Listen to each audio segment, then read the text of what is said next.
गुड़गांव में हमने एक लड़की को अरेस्ट कराया था। उसने 1 साल में 9 अलग अलग लड़कों के ऊपर 9 थानों में 9 बलात्कार के मुकदमे करे थे। हस्बैंड जा रहा है काम पे और वाइफ पीछे से अपने बच्चे के टीचर के साथ अपने ही घर में सेक्स कर रही है। उनको पता है उनकी पत्नी का किसी और के साथ अफेयर है, वो किसी और के साथ सेक्सुअल रिलेशनशिप में बिल्कुल इन्वॉल्व हैं, लेकिन बच्चा है उनका, वो नहीं कुछ बोल सकते। 1.5 साल हो गया, अतुल सुभाष की सुसाइड हो गई, सारा कंट्री रोया, क्या हुआ? कुछ नहीं हुआ। वो रीता कौशिक के खिलाफ एक इंक्वायरी भी नहीं शुरू हुई। हाई कोर्ट्स की कितनी वीडियोस वायरल हुई हैं। हाँ जी कितना देंगे? 25 लाख देंगे, अरे 30 लाख कर दो, अरे 5 लाख रुपए और कर दो। क्या मतलब है ये?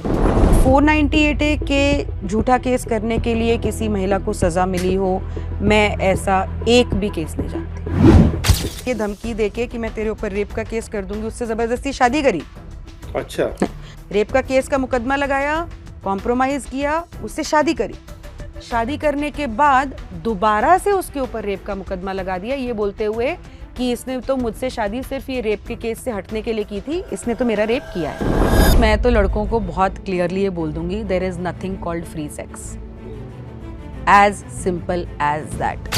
इन स्कैमर्स के साथ काम करती हैं, ये डेटिंग ऐप पे लड़कों को मिलते हैं, उनको किसी एक सर्टन क्लब में लेके जाते हैं जिनके साथ इनकी साठगांठ होती है। वहाँ पे लड़की जो है 10 या 12 बिल्कुल एक्सपेंसिव लिकर के शॉट्स मारती है, जिसमें लिकर नहीं होती, पानी होता है। उसके बाद लड़के का बिल बिठवाते हैं 30,000, 35,000, 40,000, 50,000। महिला लिव इन रिलेशनशिप में रह रही थी इस आदमी के साथ 6 महीने, और उसके बाद इसको बोलती है कि मुझसे शादी कर लो, नहीं तो मैं तुम्हारे ऊपर रेप का केस करूंगी। वो बोल रहा है अपने पति से तलाक ले लो, तुम कर लूंगा मैं शादी। नहीं, उससे तलाक भी नहीं लेना, तेरे साथ शादी भी करनी है। और वो जाके पुलिस थाने में बैठ रही है कि मेरे को रेप का केस कराना है। अगर कोई लड़की का परिवार आपको ज़बरदस्ती कर रहा है कि हम तो 1 ही महीने में शादी करेंगे, हम तो 1.5 महीने में शादी करेंगे, ऐसी चीज़ें बोल रहा है, कुंडली में निकल गया है तो 20 दिन में ही शादी होगी, हाथ जोड़ के मैं बोल रही हूँ मत कीजिएगा, हम भुगत भोगी हैं।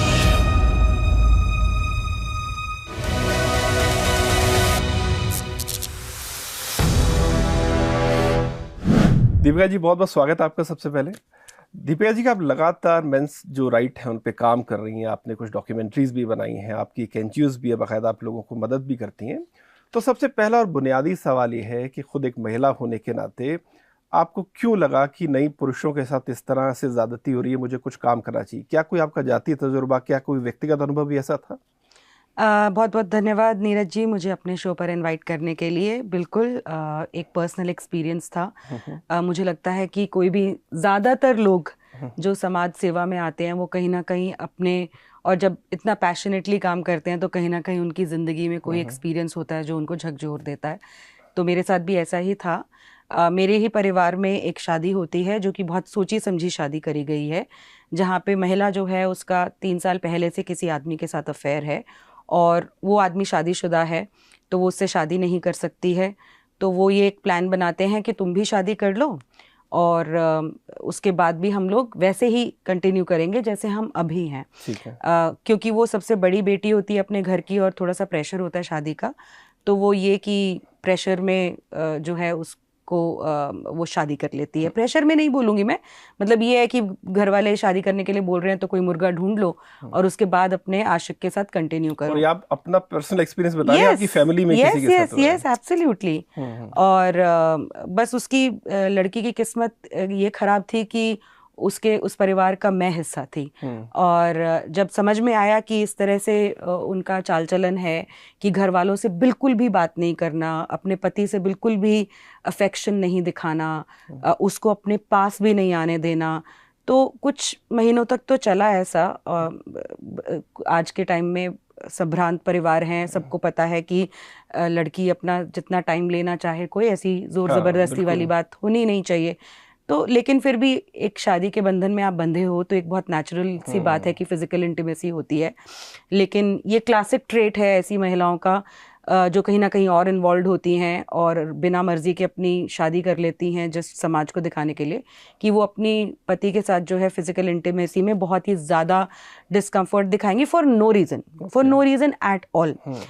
तो धीरे धीरे मतलब कुछ महीने बीते तो काफ़ी ऑड सा बिहेवियर हो गया कि सवेरे अर्ली मॉर्निंग निकल जाना घर से, रात को बहुत लेट आना, वीकेंड्स पे भी बाहर रहना। तो मतलब एक घर को सिर्फ as a paying guest use करा जा रहा था।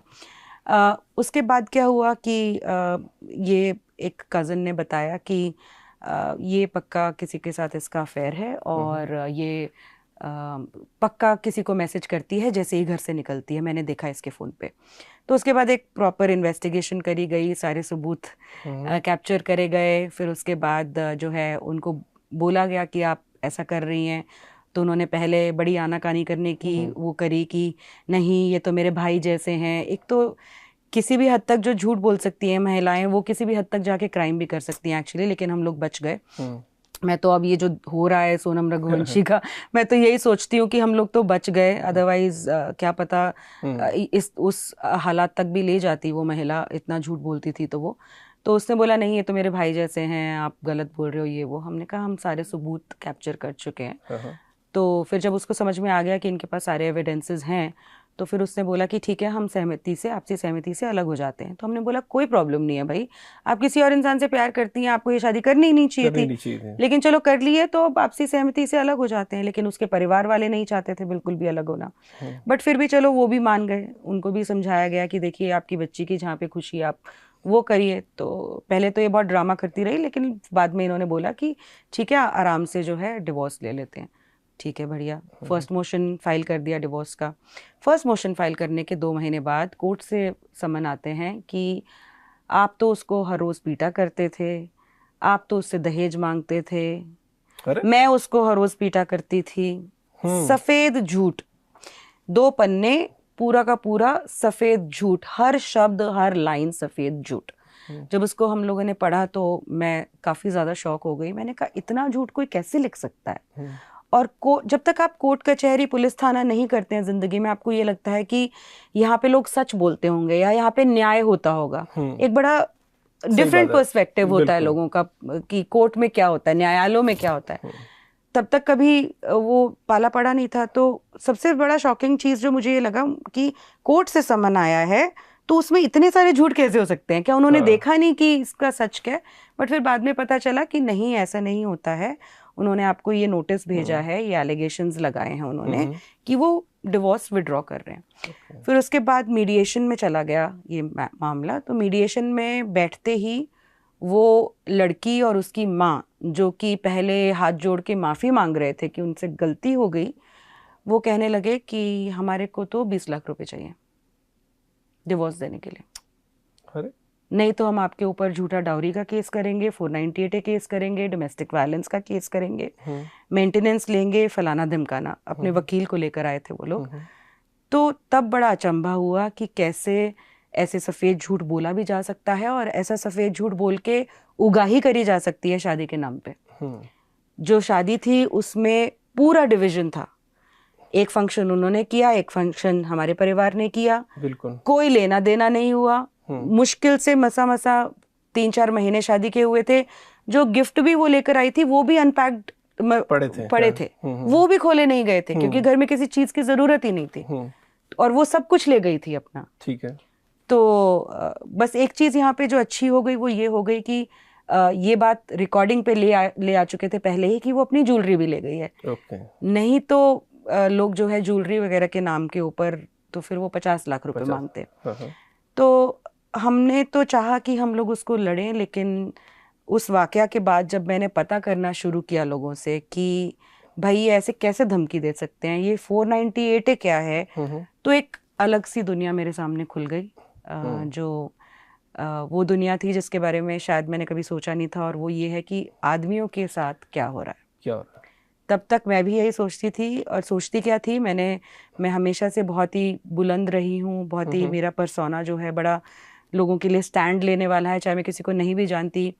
हरियाणा में पली बड़ी हूँ, तो हरियाणा रोडवेज की बसेस में ऐसा बहुत बार होता है कि लड़के बहुत गलत हरकतें करते हैं, तो मैंने किसी अपनी सामने किसी लड़की के साथ गलत हो रहा है उसके लिए स्टैंड लिया है, खुद उस इंसान से जो है वो करिए कि आप ऐसा क्यों कर रहे हैं। और लेकिन फिर वहाँ पे ऐसे इंसान के ऊपर ये एलिगेशन लग जाना कि आप डोमेस्टिक वायलेंस कर रही हैं और बिल्कुल झूठ, और फिर उसके बाद ये समझ आना कि इतने सारे लोग हैं, इतने सारे पुरुष हैं जिनके साथ ऐसा हो रहा है, तो that was an opening to a whole new world for मी।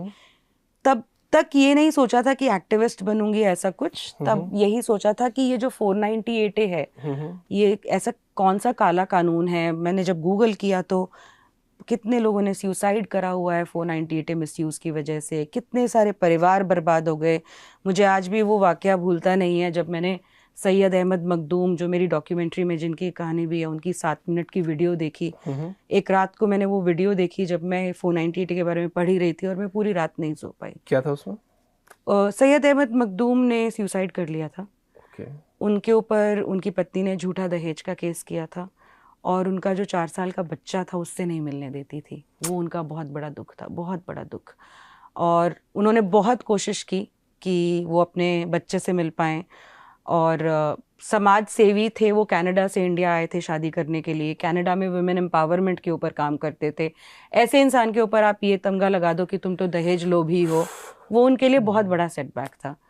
तो उन्होंने एक 7.5 मिनट की वीडियो रिकॉर्ड करी थी, जैसे अतुल सुभाष। अब 2024 में हम डिस्कस कर रहे हैं, जो बता रही हैं ये 2009 का शायद मामला है, 2009 में। सोशल मीडिया चूंकि इतना एक्टिव नहीं था उस टाइम पे। तो उन्होंने भी 7 मिनट की वीडियो बनाई थी, एक पूरा ब्लॉग अपने बेटे के लिए बनाया था, सुसाइड नोट बनाया था, पोएम्स लिख कर गए थे, वो भी पूरी की पूरी तैयारी करके गए थे।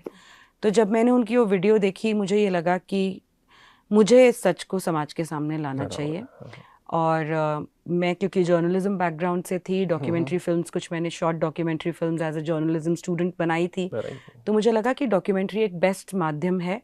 कोई भी फिल्म उस टाइम पर थी नहीं इस इशू के ऊपर, जो कि बड़ी ताज्जुब वाली बात है, क्योंकि 498 का मिसयूज़ होते हुए मैंने 2012 में काम किया था, शुरू किया था, लगभग 30 साल हो चुके थे 498 के मिसयूज़ की बातें होते हुए। लेकिन इतने समय में भी किसी ने कोई सोचा नहीं कि उसके ऊपर एक लार्जर मीडियम पे डिस्कशन हो। तो मुझे लगा एक डॉक्यूमेंट्री फिल्म से शुरुआत करूँगी। लेकिन फिर जब वो डॉक्यूमेंट्री फिल्म बनानी शुरू की तो समझ में आया कि भाई बहुत बहुत अनगिनत ऐसे पुरुष हैं जिनके साथ बहुत गलत हो रहा है हमारे समाज में। कानून जो हैं बिल्कुल बायस्ड हैं। तो बस फिर वो डॉक्यूमेंट्री फिल्म मेकर से कब एक्टिविस्ट बन गई मुझे पता नहीं चला, और अब लगभग 13 साल हो गए हैं, हर रोज यही काम करती हूँ। नहीं, लेकिन आपको क्या लगता है कि इस तरह के कानून तो बहुत जरूरी है हमारे समाज में? क्योंकि देखिए हम जब भी ये बात करते हैं कि पुरुषों के साथ ज्यादती हो रही है इन कानून की आड़ में, तो हम इस फैक्ट को डिनाई नहीं करते कि अभी भी बड़े पैमाने पर तो महिलाओं के साथ मर्द अत्याचार करते हैं। उनके कॉज के साथ, उनकी इस कंसर्न के साथ कोई ऐसा नहीं कि उसे हम कोई डिनाई कर रहे हैं, है ना? लेकिन क्या जब कानून बनाया गया तब इस चीज को नजरअंदाज नहीं किया गया कि यार आदमी को भी तो कोई राइट दे दो? अगर कोई औरत इल्जाम लगा रही है पति पर कि इसने मुझे दहेज के लिए प्रताड़ित किया, इस आदमी ने मेरे साथ रेप किया, तो उस चीज को टेस्टिफाई कैसे किया जाएगा? क्या सिर्फ बोल देने भर से सामने वाले के ऊपर प्रूफ ऑफ बर्डन उस आदमी पर आ गया कि अब तुम साबित करो कि तुमने नहीं पीटा? ये कानून जरूरी है, वाजिब है। एक बहुत बड़ा तबका है महिलाओं का जिनके साथ घरेलू हिंसा भी बहुत होती है। दहेज के लिए आज भी महिलाओं को प्रताड़ित किया जाता है, इस बात में कोई दो राय नहीं है। तो मैं एक मेंस राइट एक्टिविस्ट होते हुए कभी नीरज जी ये नहीं बोलती कि ये कानून नहीं होने चाहिए। होने चाहिए, बिल्कुल होने चाहिए। लेकिन आप एक महिला के मौखिक बयान को एविडेंस समझ के एक इंसान को जेल में डाल दो, उसके पूरे परिवार को जेल में डाल दो, उसकी जिंदगी बर्बाद कर दो, ये गलत है। गलत है। अब मैं अगर ड्राइव कर रही हूँ तो मुझे पता है कि मैं रेड लाइट तोड़ूंगी तो मेरे ऊपर या तो चालान होगा या आगे कोई पुलिस वाला खड़ा होगा जो मुझे पकड़ लेगा, क्योंकि मैंने कानून तोड़ा है। बिल्कुल। लेकिन जो महिलाएं झूठे केसेस करती हैं उनको जरा भी डर नहीं है ये करने का। मैं आपको उदाहरण की बात करती हूँ। कल ही एक बहुत ही यंग से पिता हैं, उनके साथ मैं चैट कर रही थी। उन्होंने मुझे एक फोटो भेजी। ठीक है। उसमें सामने एक कुर्सी पड़ी है और ऊपर छोटी सी विंडो में उनकी अपनी शक्ल दिख रही है। उन्होंने मुझे बताया कि 3 साल एक झूठा पॉक्सो केस लड़ने के बाद, जो कि उनकी पत्नी ने उनके ऊपर लगाया था, अपने ही बच्चे का यौन शोषण का झूठा इल्जाम, बीवी ने लगाया अपने ही पति बीवी ने पर? लगाया अपने ही पति पे। 3 साल वो झूठा इल्जाम लड़ने के बाद, जीतने के बाद मुझे अपने बच्चे को देखने की कोर्ट से परमिशन मिली है, तो आज मेरी वीडियो कॉन्फ्रेंसिंग है। मैंने कहा बहुत अच्छी बात है कि आपको परमिशन मिल गई अपने बच्चे को देखने की, पर बच्चा कहाँ है? तो वो मुझे बताते हैं कि बच्चा कभी आता ही नहीं है, बच्चे को कभी उनकी पत्नी बैठने ही नहीं देती है, यही वीडियो कॉन्फ्रेंसिंग उनकी होती है। तो मैंने कहा कंटेम्प्ट डालिए कोर्ट में कि वो ये व्यवहार कर रही हैं। तो उन्होंने मुझे बोला दीपिका जी, जब कोर्ट ने इससे पूछा गया कि आपने झूठा पॉक्सो का केस क्यों डाला एक पिता के ऊपर, तो उसने बोल दिया मुझे तो गलत लीगल एडवाइस दी गई थी। अरे, और वो मान लिया गया। तो किसी के दिमाग में, दिल में क्या डर होगा? पॉक्सो लगाओ, रेप लगाओ, गैंग रेप लगाओ, मोलेस्टेशन लगाओ, कुछ भी लगाओ भाई। दूसरे इंसान से पैसे लेने के लिए या जो भी आप उससे करवाना चाहते हैं वो करवाने के लिए आप कितना भी झूठ बोलो, क्योंकि आप तो निकल जाओगी बाद में ये बोल के कि मैंने तो गलती से लगा दिया, मुझे तो गलत लीगल एडवाइस मिल गई थी। तो कानून बनाइए, कोई दिक्कत नहीं है, लेकिन उन कानूनों का जब इस तरह से बेजा इस्तेमाल होते हुए आप देख रहे हैं, सालों हो गए आपको देखते हुए, उसके बाद आप कुछ नहीं कर रहे हैं, ये गलत है। इसके खिलाफ हमें सुप्रीम कोर्ट ने पिछले 2 साल में ऐसी 10 जजमेंट्स, कल ही हमारा एकम न्याय फाउंडेशन का जो पोस्ट है मेरी टीम ने पुट आउट किया, पिछले 2 साल में 10 ऐसी बड़ी सुप्रीम कोर्ट की जजमेंट्स आई हैं जहां पे उन्होंने कहा है कि 498A का धड़ल्ले से दुरुपयोग हो रहा है। बिल्कुल 2025 में बैठे हैं हम, 1983 में आया था ये कानून, 40 साल होने को आए हैं, आपको सिर्फ अफसोस हो रहा है कि 2014 में सुप्रीम कोर्ट ने, अगर मैं गलत नहीं हूं तो इसको लीगल टेररिज्म भी कहा था ना? 2005 में लीगल टेररिज्म कहा था, Sushil Kumar versus Union of India में। सिर्फ कहने भर से क्या होगा? कुछ किया क्यों? कुछ भी नहीं, कुछ भी नहीं। आप रद्द कर रहे हैं बकायदा, बिल्कुल झूठे 498A के केस आप सुप्रीम कोर्ट के लेवल पे रद्द कर रहे हैं, और आप महिला को 1000 रुपए का भी फाइन नहीं दे रहे हैं। तो क्यों नहीं फाइल करेंगी? क्यों नहीं कोई दुरुपयोग करेगा? और ये भाई मैं तो अगर 498 फाइल कर दूं, 2 महीने की शादी है, मैं 498 फाइल कर दूं या सिर्फ धमकी दे दूं, सही बात है। हाँ, और मैं बोलूं 50 लाख रुपए दे दो, कोई बेचारा निम्न सब मतलब सभ्य परिवार होगा, इतनी शर्म में लोग होते हैं, ले लेंगे। क्या प्रॉब्लम है? बिल्कुल। तो ये तो उगाही का जरिया बन गया है, और मेरे को इस बात में बोलने में कोई दो राय नहीं है कि कानून बिल्कुल इन महिलाओं के साथ खड़ा होता है ये उगाही करने के लिए। हमारी मीडिएशन सेंटर्स में बकायदा बोली लगाई जाती है। अब तो हमारे पास हमारी कोर्ट्स की वीडियो रिकॉर्डिंग्स हम लोग को दिखने लगी हैं, तो हाई कोर्ट्स की कितनी वीडियोस वायरल हुई हैं। हाँ जी, कितना देंगे? 25 लाख देंगे, अरे 30 लाख कर दो, अरे 5 लाख रुपए और कर दो। क्या मतलब है ये? मतलब आप कह रही हैं कि उगाही का जरिया बन गया, क्योंकि वकील को भी पता है कि कानून में क्या कमी है, जज को भी पता है, तो आदमी कहाँ जाएगा? और जो घरेलू हिंसा है, फिर आप बोल रहे हैं बढ़ती जा रही है। हाँ, क्यों नहीं बढ़ेगी भाई? अगर आपने कानून को सिर्फ एक पैसे के लेन देन का जरिया बना दिया, अभी वो आर्टिकल आया नहीं है, अभी आएगा 498A में। मेरे फेलो मेंस राइट एक्टिविस्ट है शोनी कपूर जी, उन्होंने एक RTI फाइल करी है। हम लोगों ने, उन्होंने दिल्ली में रेप केसेस और 498A केसेस में क्या कन्विक्शन रेट है, इसके लिए सारी की सारी जो डिस्ट्रिक्ट कोर्ट्स हैं उसमें RTI फाइल करी थी। ठीक है। पिछले 4 साल में रेप के केसेस में सिर्फ और सिर्फ 4% कन्विक्शन है, सिर्फ और सिर्फ 4%। और बाकी 96% का मतलब है कि या तो केस झूठे हैं, या तो केस झूठे हैं, एविडेंस नहीं था, या एविडेंस नहीं था। बट जो हमारा एक्सपीरियंस है, उन्होंने बहुत सारी FIRs भी पढ़ी, मेजॉरिटी फॉल्स केसेस हैं। 88 करोड़ कॉम्पेंसेशन गई है रेप विक्टिम्स को पिछले 4 सालों में। 4% कन्विक्शन रेट है, 88 करोड़ कॉम्पेंसेशन गई है, और सिर्फ 6 लाख की रिकवरी हुई है उन केसेस में जहां पे महिला बिल्कुल अपनी बयान से मुकर गई। तो आप केस फाइल कीजिए, आप हॉस्टाइल हो जाइए, आपको सरकार से भी कॉम्पेंसेशन मिल रही है। अगर आदमी का परिवार जो है बिल्कुल टूट गया हो तो उनसे भी आप पैसे ले लीजिए, उसके बाद कोर्ट में जाके हॉस्टाइल हो जाइए, कोई आपको कुछ नहीं बोल रहा। तो इसके कुछ उदाहरण हमें दीजिए। अभी आप एक बातचीत से पहले जिक्र कर रही थी एक महिला का 4% रेप के केसेस में कन्विक्शन है। 498A के केसेस में पिछले 4 साल में दिल्ली में 0.23% कन्विक्शन रेट है। 0 मतलब 1% भी नहीं, yes. 0.25% भी नहीं। यस 45% केसेस क्वॉश हुए हैं हाई कोर्ट में। तो आप मुझे बताइए कि कानून किस लिए बनाया था? न्याय देने के लिए बनाया था कि कोई पति अगर अपनी महिला के साथ घरेलू हिंसा कर रहा है, प्रताड़ित कर रहा है, आप उसको पनिशमेंट दीजिए, आप उसको जेल में भेजिए, आप उसको कन्विक्ट करिए अगर उसने ये अपराध किया है। अपराध है ना 498A। बिल्कुल। पर आपने कर क्या दिया?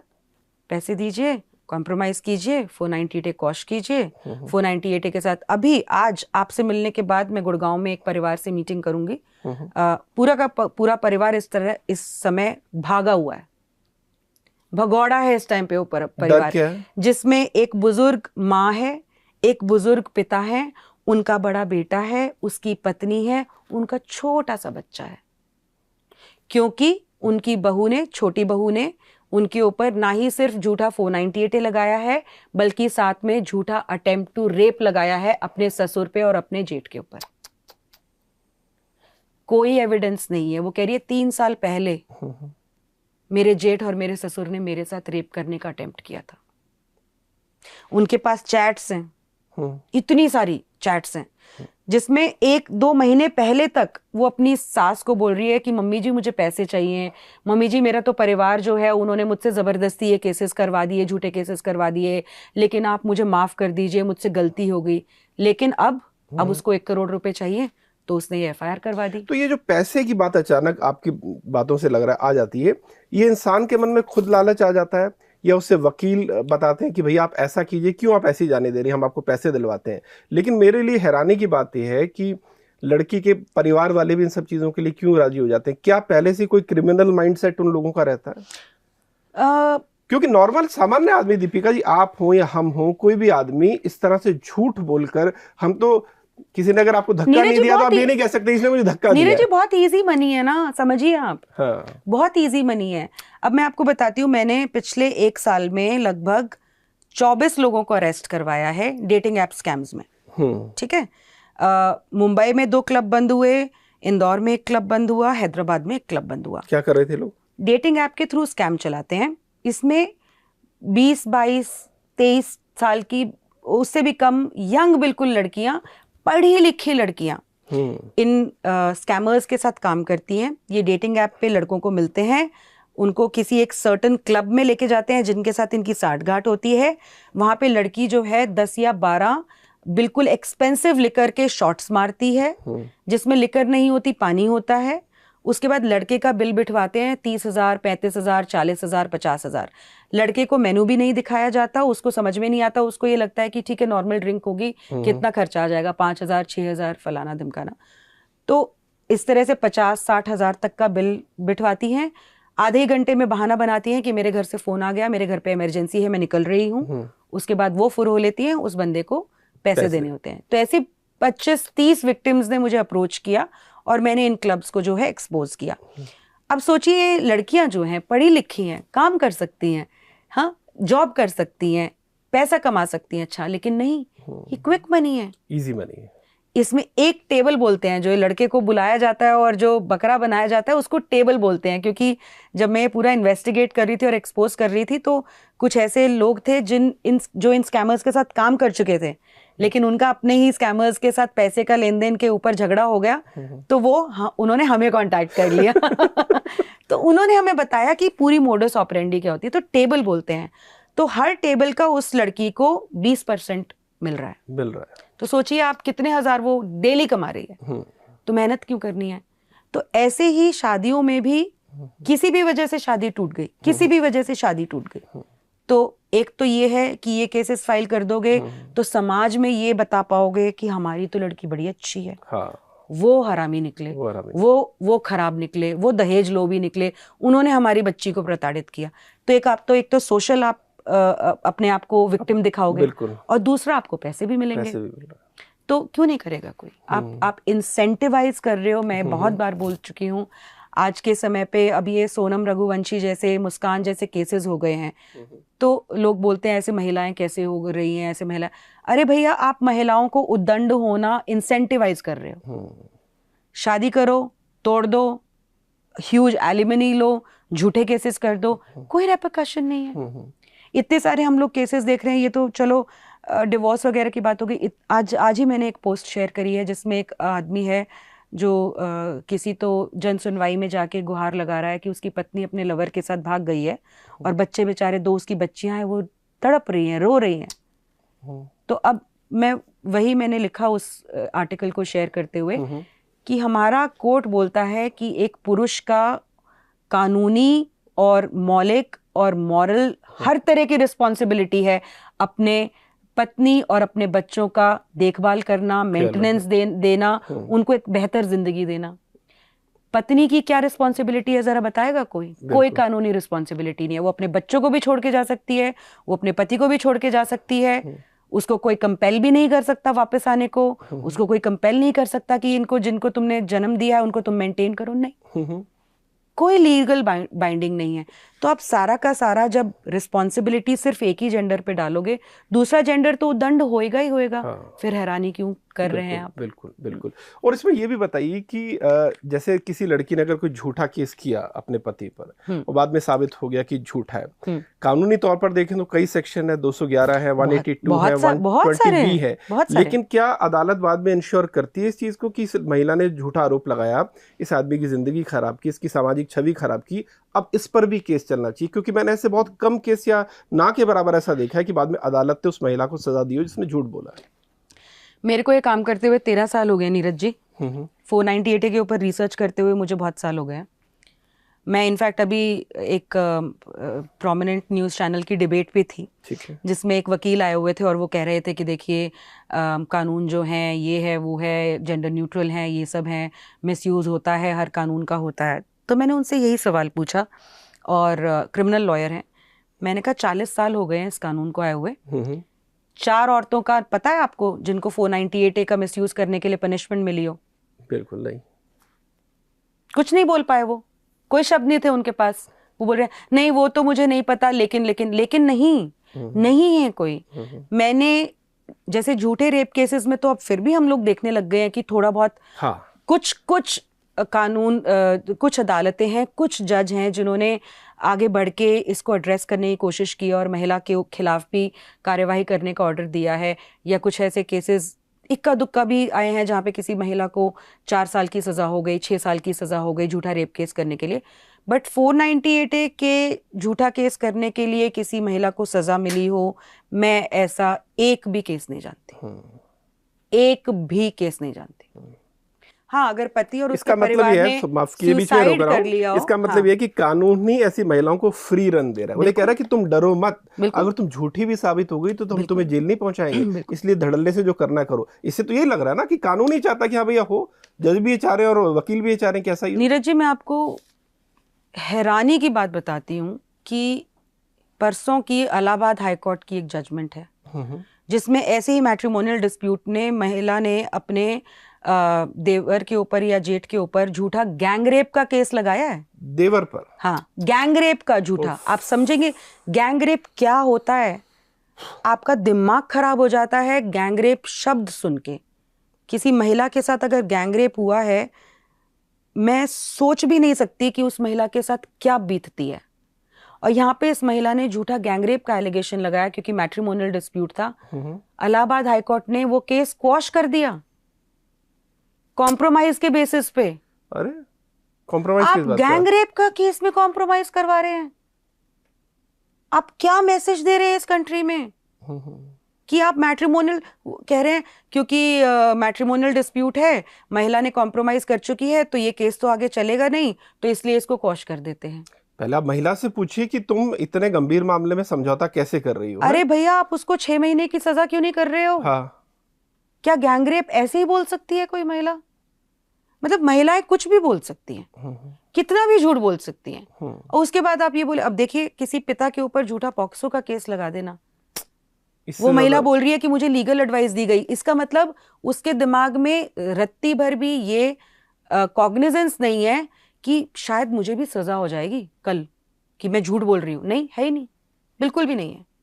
और आप बिल्कुल बोल रहे हैं कानून जो है फ्री रन देता है, but this is setting a very very wrong precedent in the society. This is breaking the society and I am sorry to say that our courts are in collusion with this breakdown.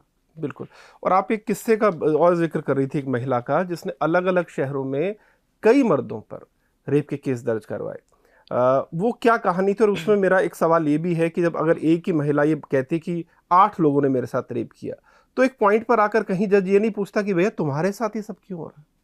तो क्या किस्सा था वो बताइए, ताकि लोगों में एक अवेयरनेस आए कि क्या कुछ समाज में चल रहा है और कैसे वो खुद को बचा सकते हैं। मैं पिछले कुछ सालों से वैसे तो मैंने डॉक्यूमेंट्री फिल्म एक पूरी बनाई है, इंडिया सन्स, जो कि झूठे रेप केसेस के ऊपर है। मेरी पहली फिल्म थी 498 मिसयूज के ऊपर, जिसका नाम मार्टर्स ऑफ मैरिज है।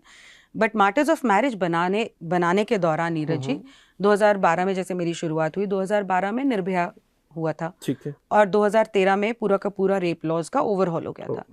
तो हालांकि 4 साल 2012 से 2016 में बना मार्टर्स ऑफ मैरिज रही थी 498 के मिसयूज पर, लेकिन ज्यादा जो केसेस हमारे पास आने लगे वो झूठे रेप केसेस आने लगे। तो मुझे समझ में आ गया कि भैया अब ये 376 जो है या रेप का कानून जो है, ये सेम 498 के ट्रैक पे है। तो मैंने तब डिसाइड किया कि इसके बाद जो मैं डॉक्यूमेंट्री फिल्म बनाऊंगी वो झूठे रेप केसेस पे बनाऊंगी, और उसके बाद इंडिया सन्स के ऊपर मैंने काम करना शुरू किया। तो क्योंकि मैं ऐसे बहुत सारे केसेस ऑन ग्राउंड जाके कवर करती हूँ, जागर करती हूँ। रोहतक सिस्टर्स वाला मैंने केस किया था, वो बड़ा वायरल हुआ था। तो बहुत सारे लोग मेरे को अप्रोच करते हैं मदद के लिए। 2021 से मेरे पास एक स्पेसिफिक लाइन ऑफ केसेस आने लग गए, जहाँ पे एक ही लड़की ने अलग अलग लड़कों के ऊपर रेप का मुकदमा दर्ज कराया है, 2 महीने के गैप में, 6 महीने के गैप में, 1 साल के गैप में। और ऑलमोस्ट जितने भी केसेस हैं उसमें सब लड़कों को बोलती हैं, मतलब एलिगेशन क्या लगाते हैं कि इन्होंने मुझे शादी का झांसा देके मेरा रेप किया। तो 1 से शादी का झांसा ले लिया, 2 से शादी का झांसा ले लिया, 3 से ले लिया, 4 से ले लिया, 5 से ले लिया, 6 से ले लिया। आप जहाँ से मिशन पे निकली हुई ली जा रही हैं और आपकी FIR भी दर्ज हो रही है, और वो बंदा जेल भी जा रहा है। आप मानेंगे, गुड़गांव में हमने एक लड़की को अरेस्ट कराया था। उसने 1 साल में 9 अलग अलग लड़कों के ऊपर 9 थानों में 9 बलात्कार के मुकदमे करे थे, सबके ऊपर ये बोलते हुए कि इन्होंने मुझे शादी का झांसा दे दिया। अब थोड़ा हंसी आएगी आपको ये सुन के, लेकिन सोचिए उन परिवारों के ऊपर, उन लड़कों के ऊपर क्या बीतती है। लेकिन एक समय पे गुड़गांव की भोंडसी जेल में 4 लड़के साथ में थे एक ही लड़की के द्वारा बलात्कार के केस में। माफ कीजिए, बीच में रोक रहा हूँ। ऐसे में अगर एक ही लड़की आप कह रहे हैं कि 9 लड़कों पर केस करती है, तो किसी पॉइंट पर पुलिस उससे नहीं पूछती कुछ है भी कि नहीं, ये तुम्हारे साथ ही क्यों हो रहा है? कुछ भी नहीं। इसका मतलब तो सिस्टम मिला हुआ है। बिल्कुल। ये तो आपने नहीं पूछ ही नहीं सकते ना, एक्सटॉर्शन का जरिया बना लिया ना। पूछ ही नहीं सकते ना आप कि तुम्हारे साथ ही ऐसा क्यों हो रहा है, नहीं पूछ सकते आप। महिला अगर जाके रेप की स्टेटमेंट लिखवा दे, आप उससे सवाल जवाब नहीं कर सकते। कर सकते हैं, कानूनी तौर पे करना चाहिए इन्वेस्टिगेशन ऑफिसर को। कॉमन सेंस नहीं अप्लाई कर रहे, 0% इन्वेस्टिगेशन। और मैं आपको बताऊंगी और केसेस। तो ये गुड़गांव में हुआ। फिर एक परिवार ने अप्रोच किया जबलपुर मध्य प्रदेश से, वहां पे भी एक महिला ने ऐसे अलग अलग लड़कों के ऊपर 6 रेप के केस के मुकदमे करे हुए थे। और आप हैरानी की बात सोचिए नीरज जी, इस लड़की ने पहला जो लड़का था उसको ये धमकी देके कि मैं तेरे ऊपर रेप का केस कर दूंगी, उससे जबरदस्ती शादी करी। अच्छा, रेप का केस का मुकदमा लगाया, कॉम्प्रोमाइज किया, उससे शादी करी। शादी करने के बाद दोबारा से उसके ऊपर रेप का मुकदमा लगा दिया, ये बोलते हुए कि इसने तो मुझसे शादी सिर्फ ये रेप के केस से हटने के लिए की थी, इसने तो मेरा रेप किया है। तो 2 उसके ऊपर मुकदमे हो गए। उसके बाद लेकिन शादीशुदा तो वो हो गई, शादी कर ली उसने, डिवोर्स तो नहीं हुआ ना आपका। हाँ। शादीशुदा तो आप हैं। उसके बाद उसने 4 और लड़कों के ऊपर रेप केस लगाया कि इन्होंने मुझे शादी का झांसा दिया। तो मतलब शादीशुदा महिला भी जाके रेप का केस दर्ज करवा रही है कि इन्होंने मुझे शादी का झांसा दिया। इतना ज्यादा रिडिकुलस चीजें हो रही हैं कि हंसी आती है कि आपने फिर अगेन मैं माफ कीजिए क्योंकि सवाल आ रहा है तो रुक नहीं पा रहा हूँ। एक शादीशुदा महिला अगर पुलिस के पास जाकर ये कह रही है कि इसने शादी का झांसा देकर मेरे पर किया, तो पुलिस उससे पूछ नहीं रही कि तुमने शादी का झांसा लिया क्यों, तुम तो ऑलरेडी मैरिड हो। कुछ नहीं, कुछ भी नहीं। और आप कह रहे हैं कि ऐसे एक नहीं 4 केस किए उसने। ऐसे केसेस सुप्रीम कोर्ट तक जा रहे हैं क्वॉश होने के लिए। सुप्रीम कोर्ट नईम अहमद में और बहुत सारी केसेस में ये बोल चुका है कि शादीशुदा महिला शादी का झांसा नहीं ले सकती। लेकिन सुप्रीम कोर्ट कह रहा है तो क्या हो गया, नीचे FIR तो दर्ज हो रही है, बाकायदा दर्ज हो रही है। गाजियाबाद में मैंने एक आदमी को मदद की, उस केस मुकदमे को खत्म भी हम लोगों ने करवाया। महिला लिव इन रिलेशनशिप में रह रही थी इस आदमी के साथ 6 महीने, और उसके बाद इसको बोलती है कि मुझसे शादी कर लो, नहीं तो मैं तुम्हारे ऊपर रेप का केस करूंगी। वो बोल रहा है अपने पति से तलाक ले लो, तुम कर लूंगा मैं शादी। नहीं, उससे तलाक भी नहीं लेना, तेरे साथ शादी भी करनी है, और वो जाके पुलिस थाने में बैठ रही है कि मेरे को रेप का केस कराना है। पुलिस उसको इतना नहीं बोल सकती कि मैडम आपका डिवोर्स नहीं हुआ है, आप कैसे रेप की एफआईआर दर्ज करा रही हैं? करती है पुलिस, एफआईआर दर्ज करती है, क्योंकि पुलिस बाउंड है एफआईआर दर्ज करने के लिए। और वो लड़का जो है मारा मारा फिर रहा है। हालांकि थैंक्स टू गाजियाबाद पुलिस, उन्होंने वो केस क्लोज किया, और लेकिन उस महिला ने जो है प्रोटेस्ट पिटिशन वगैरह डाल दी। लेकिन आप ये देखिए कि बिल्कुल, मतलब मुझे समझ में नहीं आता कि इम्प्लीमेंटेशन क्या है ये। नहीं, लेकिन यहाँ मैं ये सवाल पूछूंगा, ऐसे कई मामलों में हाई कोर्ट के ऑब्जर्वेशन भी है, स्टेटमेंट भी है, कुछ दिन पहले भी था कि ये शादी का झांसा देकर जो आप बात कहते हैं और 6 महीने बाद आप कंप्लेन करते हैं, सही नहीं है। क्या अगर हाई कोर्ट किसी एक केस में इस तरह स्टेटमेंट देता है या उसकी ऑब्जर्वेशन है, तो बाकी जगह पुलिस की मजबूरी नहीं हो जाती कि उस तरह के केसेस को एंटरटेन ना करें? नहीं, तो फिर उस तरह की ऑब्जर्वेशन या स्टेटमेंट का मतलब क्या हुआ? पुलिस बिल्कुल बकायदा अच्छी जांच करके, लड़के के भी एविडेंसेस लेके, लड़की अगर कोई प्रूफ देती है तो वो भी साथ में लगा के एक प्रॉपर एनालिसिस करके, इन्वेस्टिगेशन पूरी की पूरी करके final report, closure report file कर सकती है, बकायदा कर सकती है। और उसमें ये ग्राउंड्स बता सकती है कि इस हाई कोर्ट में ये जजमेंट थी, इस हाई कोर्ट में ये जजमेंट थी, ये महिला कह रही है कि इस दिन इसने शादी का झांसा दिया, लेकिन इससे 4 दिन पहले तो ये ऑलरेडी होटल जा चुके थे। कर सकती है पुलिस, फाइनल रिपोर्ट फाइल कर सकती है और कह सकती है कि प्राइमा फेसी हमारे को नहीं लगता कि ये क्राइम हुआ है, हम इसलिए क्लोजर रिपोर्ट फाइल करते, लेकिन नहीं करती। अब मैं आपको बताती हूँ क्यों नहीं करती। मैंने अपनी डॉक्यूमेंट्री फिल्म एक जगह पे सब पुलिस ऑफिसर्स को दिखाई। वहाँ पे काफ़ी पुलिस ऑफिसर्स ने मेरे को बहुत एडमायर किया कि मैम आप ऐसा काम करिए, हम तो हर रोज़ ये केसेस देखते हैं और बहुत ज़्यादा मिसयूज़ है। तो उन्होंने मेरे नंबर ले लिए। तो उसके काफ़ी दिनों बाद एक जनाब का मेरे पास फ़ोन आया कि मैम मैं आपसे बात डिस्कस करना चाहता था। आपने उस दिन हमारे को इतनी अच्छी अच्छी बातें बोली कि हम फाइनल रिपोर्ट फाइल कर दें, झूठा केस लग रहा है तो हम कोर्ट में जो है चालान पेश करने की बजाय खारिजी हम लगा दें। पर मैम आप सुनिए मेरे साथ क्या हो रहा है। एक मैट्रिमोनियल डिस्प्यूट में महिला बोलती है कि मेरे देवर ने 4 साल पहले मेरा रेप किया था, और कहती है कि इस डेट को किया था। कहते मैम 4 साल पहले उस डेट को दिवाली थी और सब लोग घर पे थे, ऐसे में कोई किसी का रेप कैसे कर सकता है? बिल्कुल।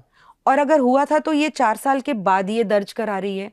तो मुझे साफ पता चला, और उसके बाद भी इनके संबंध बिल्कुल सही थे, कोई दिक्कत वाली बात ही नहीं है। देवर भाभी पूरा परिवार जो है साथ में थे, फोटोग्राफ्स वगैरह सब उनके परिवार ने मुझे लाके सबूत दे दिए कि ये गलत इल्जाम लगा रही है। तो मैंने फाइनल रिपोर्ट फाइल कर दी कि ये रेप का जो मुकदमा है ये झूठा प्रतीत हो रहा है। मैंने कोर्ट में रिपोर्ट फाइल कर दी। जज मुझे कहता है तुम्हारी हिम्मत कैसी हुई, तुम कौन होते हो ये बोलने वाले कि ये रेप नहीं हुआ है? मैं डीजीपी को तुम्हारी शिकायत करूंगा। बताइए। बोलता मैम मैं क्या करूं, अब मेरे पास कोई शब्द ही नहीं थे। उसे भी तो अपनी नौकरी करनी है। मेरे पास कोई शब्द ही नहीं थे, मैं क्या बोलूं उनको। मैंने कहा सर मैं आपको क्या बताऊं, आप क्या करो। लेकिन आई एम श्योर कि अगर ये मैटर और ऊपर कोर्ट तक जाएगा तो उस जज को कहीं ना कहीं सुननी पड़ेगी, क्योंकि वो जो कर रहे हैं वो गलत कर रहे हैं। लेकिन ये प्रॉब्लम है कि अगर सिर्फ महिला ने जो बोला उसकी स्टेटमेंट्स के बेसिस पे 161, 164 लगा दो। मेडिकल वो अगर करवाती है तो करवाती है, नहीं करवाती है तो उसकी मर्जी है। अच्छा, ये भी ऑप्शन है? हाँ बिल्कुल बिल्कुल। ये जो मैं गुड़गांव वाली केस का मैं बता रही हूँ, उसमें बहुत सारे केसेस में उसने मेडिकल नहीं करवाया था। नहीं करवाना, मर्जी है उनकी। सुप्रीम कोर्ट ने कहा है मेडिकल कोई जरूरी नहीं है। और मेडिकल करवाएंगी भी तो क्या होगा, जब बोल रही है 6 महीने से शादी का झांसा दे के बलात्कार कर रहा था। उसमें मेडिकल में क्या आएगा? कंसेंशुअल था वो, सब कुछ कंसेंशुअल था, लेकिन वो बोल रही कि शादी का झांसा दे के करा था, तो उसमें मेडिकल में तो कुछ आएगा नहीं ना। तो एनी विच वेज, तो मेडिकल दे या ना दे कोई फर्क नहीं पड़ता। सिर्फ एफआईआर 164 की स्टेटमेंट, इसमें चार्जशीट फाइल कर देते हैं। Only this, only and only this. सिर्फ महिला विटनेस है और 4 पुलिस अधिकारी जिन्होंने इन्वेस्टिगेशन करी है या नाम की इन्वेस्टिगेशन करी है, बयान वगैरह लिए हैं, वो विटनेस है, और कोई विटनेस नहीं है। ऐसे हजारों केसेस हैं। ये करना उनके लिए बहुत आसान है, बट आप प्रूव करो, सबूत लगाओ, इसकी पूरी चैट्स लगाओ, उसकी पूरी चैट्स लगाओ, लोगों से जाके पता करो, होटल वाले से जाके पता करो, हाँ जी भाई सीसीटीवी दे दो, सीसीटीवी लगाओ, खुद की मर्जी से हंसती हुई जा रही है, हंसती बाहर आ रही है। उसमें एक तो मेहनत लगती है, हाँ। ठीक है, और दूसरा ये कि अगर जब आप फाइल कर दोगे क्लोजर रिपोर्ट, आगे से जज ने 4 सवाल और आपसे पूछने हैं, हाँ। फिर अगर उनको कुछ गड़बड़ लगी फिर वो आपको दौड़ाएंगे। तो एक जो पूरा का पूरा सिस्टम है, एक नेक्सस बन चुका है। हाँ, मतलब नेक्सस नहीं बोलूंगी मैं, वो एक ऐसा बन चुका है कि चलने दो ऐसा ही। मतलब जो एक फॉल्सली नेक्सस वर्ड मैंने इसलिए दीपिका जी यूज किया कि सपोज अगर हम ये कहें, जैसे अतुल सुभाष के केस में उन्होंने साफ कहा कि जज भी उन पर ताने मार रही थी, ठीक है, और पुलिस आप कैसे काम करती है हम जानते हैं, ताने मार रही थी, पैसे मांगते हैं। अगर मैंने पुलिस वाली को अरेस्ट करवाया हुआ गुड़गांव में। हाँ बिल्कुल। अगर कोई महिला जाके शिकायत करती है पुलिस से और पुलिस को पहली बार में समझ आ जाता है कि हम तो 2 पैसे बना सकते हैं, जज को समझ आ जाता है कि मैं भी इसमें 2 पैसे बना सकता हूँ, फिर वो उस तरह से इन्वेस्टिगेशन करेंगे कहाँ जब जिसमें गुंजाइश हो कि आदमी बेचारा बेकसूर निकल जाए। ये तो उनके लिए कमाई का मौका है। बिल्कुल। और दूसरी बात, आप मुझे ये बताइए, बहुत सारे लोग ये भी कहते हैं जब इस तरह के केस सामने आते हैं, भले अतुल सुभाष का हो या पीछे मेरठ का केस था या अभी जो हमने सोनम का दिया, तो कुछ लोग ये कहते हैं कि यार ये तो बहुत गिने चुने मामले हैं, 2 4 5 मामले हैं, तुम इसको ऐसे बढ़ा चढ़ा कर बताते हो जैसे सोसाइटी में बहुत बड़े लेवल पे सब कुछ चल रहा है। आप तो दिन रात इन्हीं इस तरह के मामलों को देखती हैं, ये बताइए क्या ये अभी भी एक्सेप्शन है या आप कह रही हैं कि ये बहुत बड़े लेवल पे बनता जा रहा है, या इसे मैं तो ये नहीं कहूँगा कि नॉर्म बन गया, नॉर्म बनने का मतलब है कि हर दूसरी औरत कर रही है, लेकिन ये कितनी तेजी से बढ़ रहा है? नीरज जी देखिए, 498 के लगभग, या जो अब 85-86 BNS हो गए, उसके साल में 1.25 से 1.5 लाख केसेस फाइल होते हैं, FIR दर्ज होती हैं। उनके पीछे कितने सारे थानों में जाके कॉम्प्रोमाइज होके FIR नहीं हुई, थाने के लेवल पे ही सेटल हो गए, उनका तो कोई आंकड़ा है ही नहीं। और रेप के जो मुकदमे हैं वो 30 से 35 हज़ार हैं। मॉलेस्टेशन के जो मुकदमे हैं वो 75 से 80 हज़ार हैं, ठीक है। तो अब मैं आपसे एक सवाल पूछती हूँ कि जो महिलाओं के खिलाफ जो अपराध होते हैं, उनके जो पूरे टोटल आंकड़े हैं वो हैं 3.5 से 4 लाख, जो टोटल क्राइम अगेंस्ट वुमेन का हमारा डेटा है। मैं कहती हूँ अनरिपोर्टेड भी ले लो, ठीक है, इतना ही नंबर में अनरिपोर्टेड भी ले लेती हूँ। 8 लाख, 150 करोड़ की पॉपुलेशन में 8 लाख महिलाओं के साथ, या 10 लाख, या मैं 15 लाख भी बोल दूं, 20 लाख भी मैं बोल देती हूँ, हो रहा है, तो एक मेजॉरिटी पॉपुलेशन के साथ तो नहीं हो रहा ना, नहीं हो रहा बिल्कुल। बट आप कभी इसको उस पर्सपेक्टिव से देखते हो? नहीं देखते। आप ये पर्सपेक्टिव तब क्यों लेकर आते हो जब हम पुरुषों की बात करते हैं? चाहे 5 के साथ हो रहा है, चाहे 500 के साथ हो रहा है, चाहे 5000 के साथ हो रहा है, क्या वो इक्वली प्रोटेक्टेड नहीं है कॉन्स्टिट्यूशन से? हैं। सही बात है। क्या उनके कॉन्स्टिट्यूशनल राइट्स नहीं है? हैं। जस्ट बिकॉज वो आदमी हो जाते हैं आप ये बोलने लग जाते हैं कि अरे ये तो 5000 ही सिर्फ आंकड़े हैं। क्यों? वो इंसान आदमी नहीं है, उसके इमोशंस नहीं है, उसकी जिंदगी नहीं है। आपने जिंदगियां बर्बाद कर दी इतनी सारी। अभी मैं आपको जो मैंने कल वीडियो डाली है और मैंने पूरा अपनी पुरजोर जोर लगा दिया उस केस के बारे में आपको बताती हूँ। बॉम्बे में एक एडवोकेट है, ये लड़की, औरत, वो 2000 पिछले 7-8 साल में 4 रेप के मुकदमे कर चुकी है। सारों में यही बोलती है शादी का झांसा। खुद एडवोकेट है, खुद एडवोकेट है। सारों में बोलती है शादी का झांसा। और इतनी ज्यादा वाहियात इंसान है ये, जिसके ऊपर भी इल्जाम लगाती है उसको पूरा खत्म कर देती है। उसके एम्प्लॉयर को लिखेगी, उसके परिवार को सारे को बताएगी, जगह जगह पे उसके मैसेजेस डालेगी। एक आदमी 4 साल जेल रह चुका है झूठे इल्जाम पर। मैं उसको झूठा बोलूंगी, हालांकि वो अभी प्रूव नहीं हुआ है। जो पहला जिसके ऊपर उसने इल्जाम लगाया था वो बरी हो चुका है, वो भी झूठा था। दूसरे के ऊपर वही शादी का झांसा, तीसरे के ऊपर भी, चौथे के ऊपर भी। जो दूसरा वाला है वो 4 साल जेल में रहा, जो तीसरे वाला है वो 6 महीने जेल में रहा। चौथे वाले के अभी संडे को भाई को अरेस्ट करवा दिया उस महिला ने। भाई को, आप सोचिए। क्यों? क्योंकि इन्होंने मुझे कहा था कि ये मेरी इससे शादी करवाएंगे। अरे सोचिए हमारे देश में मतलब चल क्या रहा है। मैंने जो वीडियो डाली मेरे को ऑलमोस्ट रोना आ गया, जबकि मैं वो इंसान मेरा कुछ नहीं लगता, जो जेल में गया अरेस्ट होकर बैठा हुआ मेरा कुछ नहीं लगता। लेकिन मुझे फ्यूचर दिख रहा है कि अब ये जो शादी के झांसे वाले केसेस हैं ये 498 की तरज पे चलेंगे, पूरे परिवार का नाम डाल दो, माँ का भी, बाप का भी, भाई का भी, कि इन्होंने बोला कि ये मेरी शादी करवाएंगे लेकिन शादी नहीं करवाई, तो बताओ इनके ऊपर सेक्शन 69 और 376 आप लगा रहे हो। ये कहाँ तक सही है, कहाँ तक जायज है?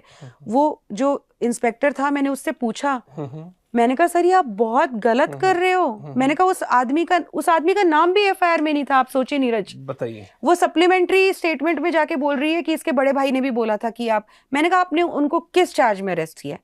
तो कह रहे अबेटमेंट ऑफ रेप। मैंने कहा आप सुन भी रहे हैं अपने आप को, आप क्या बोल रहे हैं? हाँ। मतलब कल को मैंने मान लो अगर किसी लड़की को बोल दिया कि मैं तेरी अपने भाई से शादी करवाऊंगी, हाँ। और वो शादी नहीं हो पाती है, तो आप मुझे भी रेपिस्ट बोल दोगे क्या? फिर उसके बाद हम लोगों ने सीपी साहब को भी हम लोग केस लेकर गए और हम लोगों ने बोला। तो जो मैं बात ये बोल रही हूँ कि वो जो आदमी आज जेल में है, वो जेल से बाहर आके अगर सुसाइड कर ले, ठीक है, तो क्या उसकी जिंदगी मायने नहीं रखती? बिल्कुल। क्या 10 लोग अगर जेल के अंदर हैं, जो आदमी हैं, झूठे केसेस में सड़ रहे हैं अंदर, क्या उनका दर्द अलग है किसी ऐसी महिला से जिसको उसके पति ने बहुत बुरी तरह से पीट दिया हो? मुझे तो नहीं लगता कोई उनके दर्द में कोई। एक सवाल दीपिका जी ये भी आता है कि जो कानून की जो बेसिक स्पिरिट है, जिसमें हम ये कहते हैं कि भले ही 100 गुनाहगार जो है वो छूट जाए लेकिन एक भी बेगुनाह को नहीं होनी चाहिए, तो वो जो कानून की स्पिरिट है वो इन मामलों में क्यों लागू नहीं होती? नहीं हो रही। और देखिए, क्योंकि यहाँ से उगाही का जरिया बना हुआ, उगाही का जरिया बना हुआ है, और उगाही के साथ साथ अब तो ये हो गया है लेकिन नीरज जी उगाही कि के जरिए में भी मेरा सवाल ये है कि उगाही का जरिया हो सकता है वो अदालतों के लिए बनाओ, पुलिस के लिए बनाओ, लेकिन कानून बनाना तो सरकारों का काम है। क्या सांसदों तक या सरकार तक ये शिकायत नहीं पहुंचती है, कानून जो मंत्रालय उस तक शिकायत नहीं पहुंचती कि भैया ये क्या, इसको चेंज करो? उस बारे में क्या सरकार कोई सीरियसली कोई कदम नहीं उठाती? 1 साल पहले सुप्रीम कोर्ट ने जब कहा कि हम आपको बार बार बोल चुके हैं 498A का बहुत मिसयूज है, आप कुछ करो, ठीक है, तो अर्जुन सिंह मेघवाल जो हमारे लॉ मिनिस्टर है, उन्होंने कहा कि हम लोग देख रहे हैं इसको। 1.5 साल हो गया, अतुल सुभाष की सुसाइड हो गई, सारा कंट्री रोया, क्या हुआ? कुछ नहीं हुआ। वो रीता कौशिक के खिलाफ एक इंक्वायरी भी नहीं शुरू हुई। मैं आपको कंपैरिजन देती हूँ, हालांकि किसी भी क्राइम में कंपैरिजन नहीं होता, हर लाइफ बहुत इंपॉर्टेंट होती है। एक आयशा का केस था अहमदाबाद का, अगर आपको याद हो, उसने साबरमती रिवर में वो डूब गई थी, अपनी जान दे दी थी, वीडियो रिकॉर्ड करके गई थी, उनके पति ने उनको दहेज के लिए प्रताड़ित किया, और ये सब बहुत मीडिया में वो केस डिस्कस हुआ था। उसका क्या रिजल्ट हुआ? 1 साल में ट्रायल हुआ, कन्विक्शन हुई, उसको, उसके पति को 10 साल की सजा मिली है। मैं आपको अभी यहाँ पे बैठे बैठे 15 सुसाइड के केसेस बता देती हूँ जिसमें मैं परिवारों से जुड़ी हुई हूँ।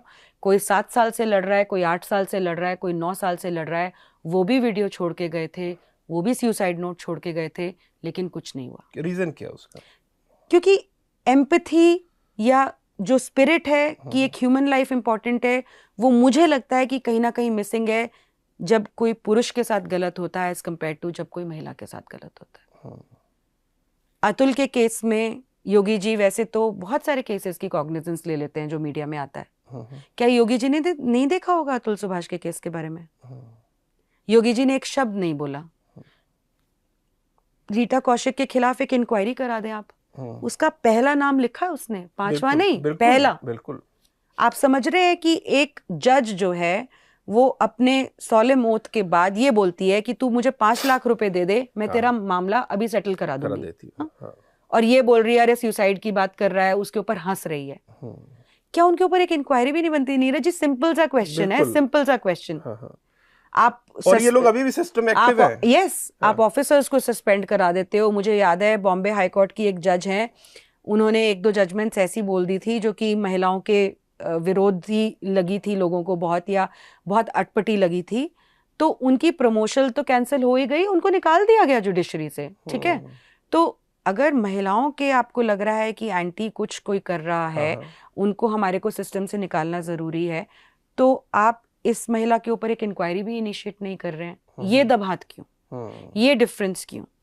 ये एम्पैथी में या एक ये आप एक्शन ले, उसमें डिफरेंस क्यों? तो मुझे इस चीज से प्रॉब्लम है, और जाहिर आई डोंट नो कि रीजन क्या है। एक रीजन जो मुझे समझ में आता है, जो इस तरह के आपने सारे काम किए, क्योंकि इसमें जैसे हम लगातार बात कर रहे हैं कि पैसा उगाना है, पैसा लेना है, तो शायद पुलिस को, इस सिस्टम को भी समझ आता है कि वो पैसा आदमी से मिल सकता है। वो पैसा मर्द से मिल सकता है जो Yes. कमा रहा है Yes, ना? yes. तो इसीलिए इसी के ऊपर प्रेशर बनाओ Yes. क्योंकि, और दूसरा लेडीज पर उस तरह से जुल्म करना या उसके खिलाफ उसको ज्यादा इंटेरोग्रेट करना, और देख रहे हैं कि पैसा भी यहाँ से नहीं मिल रहा, तो फिर वहां पर अपनी एनर्जी लगाई क्यों जाए? स्टीरियोटाइप है। हाँ, स्टीरियोटाइप है कि आदमी है तो स्ट्रांग होगा, आदमी है तो झेल लेगा, आदमी है तो हम उसको इतना भी दबा सकते हैं, ठीक है ना, वो उतना भी प्रेशर झेल लेगा और गिव इन कर दे।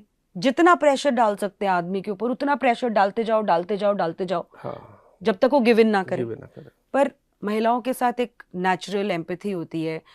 ऐसा भी नहीं है खैर नीरज जी कि सभी महिलाओं को जस्टिस मिल रहा है, ऐसा बिल्कुल भी ऐसा नहीं है। मैं खुद पुलिस स्टेशन में बहुत जाके बैठी हूँ, कोर्ट्स में भी बहुत जाके बैठी हूँ।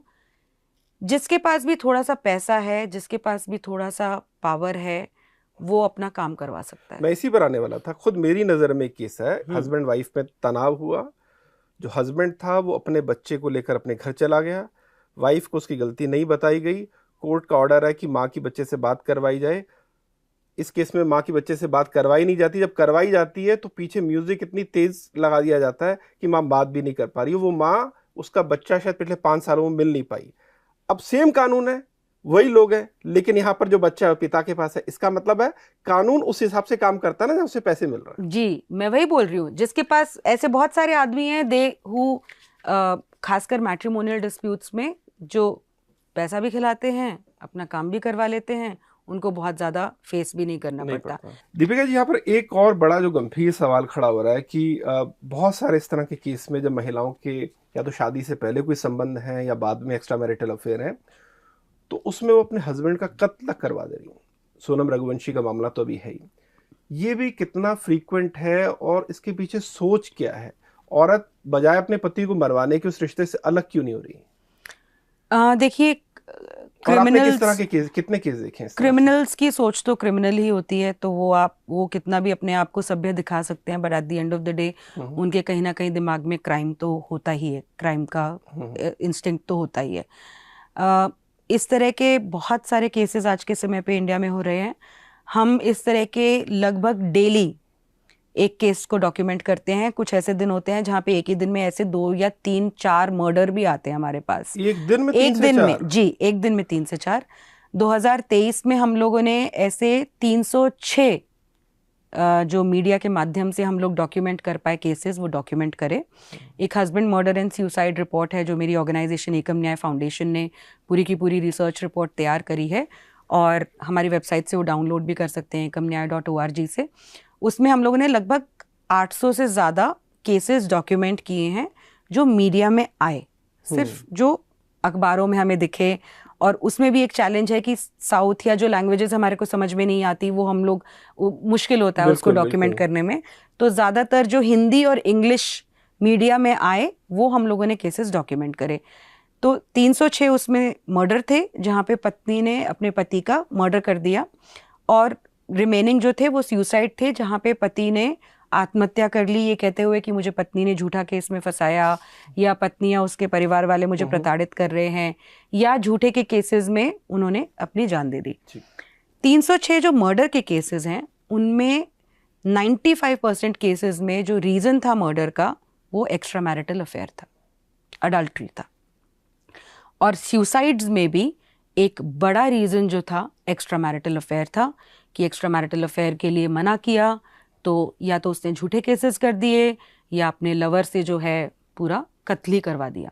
ऐसे भी बहुत सारे केसेस है जहाँ पे महिला ने खुद बकायदा मारा है, या तो गला घोट के मारा है या किसी वेपन से मारा है। और ऐसे तो खैर बहुत है ही है जहाँ पे। अभी 2 दिन पहले एक स्टोरी अपने शेयर की है ट्विटर पर, जिसमें आपने बताया था कि एक महिला पता नहीं अपने दोस्त को अपना बॉडी काउंट बता रही थी, और वो चैट जब उसके हस्बैंड को पता लगी, क्या थी वो स्टोरी, हमारे दर्शकों को बताइए। ये एक केस है, एक कोच है, मैं उनका नाम अभी मुझे याद नहीं है, मैंने 2 दिन पहले ही उनके हैंडल को देखा इंस्टाग्राम पे। तो वो लोगों को कोच करते हैं, लाइफ कोचिंग, फिटनेस कोचिंग करते हैं। तो उनके ये एक क्लाइंट हैं, ये NRI हैं, और इन्होंने एक दिन अपनी वाइफ के जो फ़ोन में है एक ऐसी चैट देखी जहाँ पे वो अपनी दोस्त के साथ ये डिस्कस कर रही है कि उसने कितने सारे लोगों के साथ सेक्स किया है, अपना बॉडी काउंट डिस्कस कर रही है, जिसमें सेक्स कितनों के साथ किया है उतनों नीचे लड़कों के नाम लिख रही है, जिसमें जीजा भी लिखा हुआ है, चाची का भतीजा भी लिखा हुआ है, हाँ। और बाकी रोहित और ये और वो पता नहीं। और वो नंबर क्या भी शायद छोटा मोटा नहीं था। मैंने काउंट तो नहीं किए, लेकिन सेक्स का अलग काउंट है, जिनके साथ सिर्फ किस किए है उनका अलग काउंट है, और वो ऐसे ऐसे करके वो 25-30 नाम थे। जी, हाँ। 25-30 से शायद ज्यादा ही नाम है। थे। जब उन्होंने ये चैट पकड़ी तो उसके बाद उन्होंने उसको कन्फ्रंट किया कि ये क्या है सब कुछ, तो उसने माफी मांगी लड़की ने, बट उसके बाद वो इंडिया आ गई उनको बताए बगैर, और यहाँ पर आते ही उसने उनके ऊपर 498 डोमेस्टिक वायलेंस मेंटेनेंस के केसेस कर दिए हैं, उनसे एलिमनी मांग रही है एक बहुत मोटी।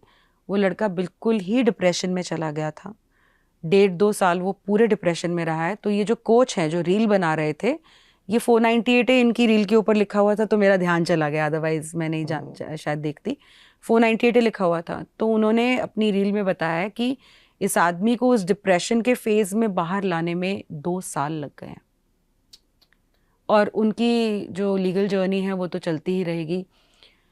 मैं आपको बताती हूँ, ऐसे तो कितने सारे केसेस हैं यहाँ पे। तो उन्होंने चैट पकड़ी है, एक आदमी है मेहुल करके, उसका मैंने अपने YouTube चैनल पर इंटरव्यू भी डाला है। मेहुल ने अपनी शादी के कुछ ही महीनों में अपनी पत्नी को, वो उसकी पत्नी के लिए पढ़ाई के वो पैसे दे रहे थे, कॉलेज जाती थी, कॉलेज जाने के नाम पे अपने आशिक के साथ होटल में जाती थी। एक दिन वो उसको कॉलेज जाने के पैसे पति दे रहा है, वो उसको कॉलेज छोड़कर आते हैं, तो पता नहीं उसके बाद उनकी शायद कोई दोस्त उनको मिल जाती है या क्या होता है, उनको ये समझ में आता है कि आज तो कॉलेज की छुट्टी है।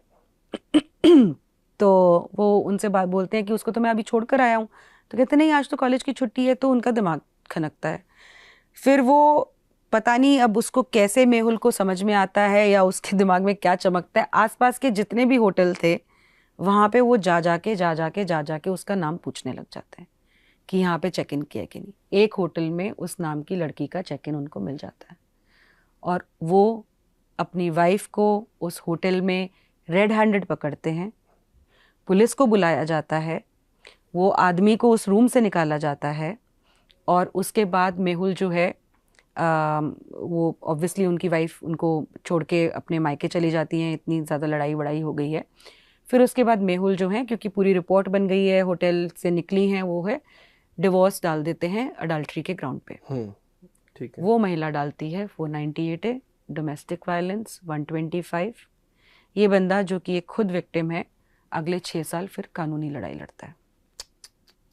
और इस केस में मुझे हैरानी है कि जब पुलिस ने खुद पकड़ा उसकी वाइफ को, तो बाद में अगर इसकी वाइफ इस तरह का झूठा केस डाल रही है, तो ये आदमी जो पुलिस है उसकी उस पूरी कार्रवाई को या उसकी पूरी रिपोर्ट को बतौर सबूत पेश नहीं कर सकता। कर सकता है, लेकिन कानून पुलिस कैंसिल नहीं करती है फिर भी मुकदमे।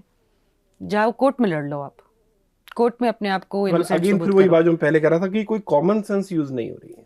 ऐसे अब तो जजमेंट्स आ गई हैं नीरज जी, जहाँ पे कोर्ट कह रहा है कि occasional adultery is no ground to deny maintenance to a woman.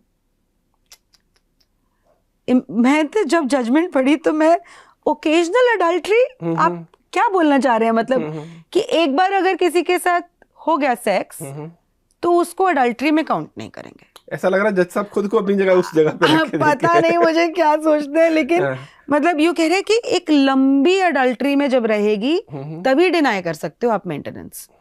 अभी एक रीसेंट जजमेंट आई है जो मुझे तो कभी कभी समझ में ही नहीं आता कि हो क्या रहा है। वो ये कह रहे हैं कि अब जैसे कोई डिवोर्स होता है, म्यूचुअल कंसेंट से डिवोर्स हुआ, आपसी में ये हो गया कि अब इतने पैसे का लेन देन हो गया, अब फ्यूचर में कोई क्लेम नहीं है, मेमोरेंडम ऑफ अंडरस्टैंडिंग साइन कर लिया।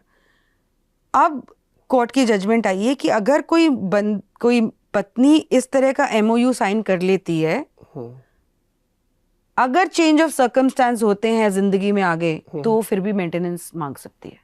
बताओ यार, मतलब बंदे को आप कभी फ्री ही नहीं करोगे। मतलब उसने एक बार शादी कर ली तो he is in a jail. अगर वो शादी नहीं चली चाहे मसा 5 दिन की वो शादी हो। अभी मैंने वो भी मैसेज शेयर किया था, अभी परसों मेरे पास एक केस आया जिसमें एक लड़के ने अप्रोच किया, उसके भाई की पत्नी सिर्फ 5 दिन रही है उनके घर में। हाँ। सिर्फ 5 दिन। और उसके बाद वो अपने पति को बोल रही है कि मैं तो तेरे से शादी करना ही नहीं चाहती थी, मेरी जबरदस्ती शादी कर ली गई है, मैं जा रही हूँ अपने घर। 5 दिन के बाद वो अपने घर चली जाती है। ये उसको फोन करके बोल देता है प्लीज घर आ जा। वो बोलती है तेरी हिम्मत कैसे होगी मुझे बोलने की कि घर वापस आ जा। 498 लगा दिया है, डोमेस्टिक वायलेंस लगा दिया है, सारे परिवार का नाम लिख दिया। This is how easy it is. तो अडल्ट्री के तो केसेस दुनिया भर के हैं। अडल्ट्री तो अभी अब मैं आपको एक पुणे का केस बताती हूँ, हमारे पास, मैं उनसे मिली थी। तो हस्बैंड जा रहा है काम पे और वाइफ पीछे से अपने बच्चे के टीचर के साथ अपने ही घर में सेक्स कर रही है। बार बार बुलाती है उसको अपने पति की एब्सेंस में और वहाँ पे फुल ऑन सीन चल रहा है। इसको पता चल जाता है हस्बैंड को, और ये एक दिन उसको बोलता है कि मैं जा रहा हूँ, बट ये फिर वापस आ जाता है। उनका तो लवर आया हुआ है वहाँ पे, उनका तो वहाँ पे प्रॉपर सीन चल रहा है। ये दरवाज़ा खुलवाता है और दरवाजे के खुलते ही सार रिकॉर्डिंग है। ये अपना ढूंढता है, कहीं पे भी नहीं मिलता। अलमारियों में देखा, बाथरूम में देखा, कहीं पे भी नहीं मिलता।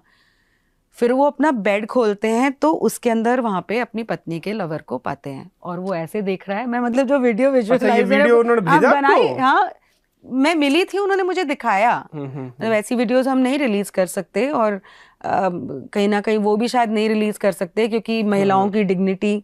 तो लेकिन उन्होंने रंगे हाथों पकड़ा है और अब जो है उनकी पत्नी जो है उनको पता नहीं कितनी बार पुलिस थानों के चक्कर कटवा चुकी है। हमारे एक प्राइवेट डिटेक्टिव आए थे कुछ दिन पहले, उन्होंने हमें बताया कि आजकल हो ये रहा है कि अगर औरतों के एक्स्ट्रा मैरिटल अफेयर चल रहे हैं और इनकेस उनके पति को पता लग जाता है और वो सवाल उठाते हैं, तो उसके बाद वो कहती है कि अब मैं तुझसे डिवोर्स भी लूंगी और एलिमनी भी लूंगी तुझसे, और देखती हूँ तुझे मुझे कौन रोकता है। मतलब इसको अगेन वही कि आप एक तरह से वेपन के तौर पर इन कानूनों को इस्तेमाल कर रहे हैं। ये अपने आप में कितना खतरनाक, और जो मैंने ये बताया ये सच में ये भी इसका भी कोई ट्रेंड या कोई आप पैटर्न इस तरह का देख रही हैं कि जहां महिलाएं पकड़ी जाती हैं तो बाद में पति को ये धमकी देती हैं कि तेरे खिलाफ केस कर दूंगी अगर तुमने मेरे रिश्ते पे ऑब्जेक्ट किया तो? हर केस में, कोई केस क्या, मतलब हर केस में चलाने दो मुझे। हाँ बिल्कुल, इतने सारे केसेस हैं जहां पे आदमी बिल्कुल घुट घुट के अपने घरों में मर रहे हैं। उनको पता है उनकी पत्नी का किसी और के साथ अफेयर है, वो किसी और के साथ सेक्सुअल रिलेशनशिप में बिल्कुल इन्वॉल्व हैं, लेकिन बच्चा है उनका, वो नहीं कुछ बोल सकते। अपने घर को बचाने के लिए चुप हैं और अपने बच्चे के साथ टाइम स्पेंड करने के लिए चुप हैं कि अगर कुछ किया, अगर इसको ऑब्जेक्ट किया तो ये बच्चे को भी ले जाएगी, उसके बाद मेरे ऊपर केसेस भी कर देगी, मैं ना अपने बच्चे से मिल पाऊंगा, केसेस तो मुझे फिर झेलने पड़ेंगे। तो आपको तो खुद चुनना है कि मुझे क्या चाहिए। जहाँ पे कोई मतलब मुझे लगता है कि ये भी एक अपब्रिंगिंग का और एक मेंटल उसका वो है। मैंने सब तरह के केसेस देखे हैं। कुछ महिलाएं होती हैं जो फील करती हैं कि हाँ उनसे गलती हो गई है, वहां पे फिर मैरिजेस चल भी जाती है। कुछ महिलाएं होती हैं जो ये कहती हैं कि मेरी गलती हो गई, तूने मुझे पकड़ लिया तो अब मैं तुझे मजा चखाऊंगी। तो वो ऐसा नहीं है कि सारी महिलाएं ऐसी हैं।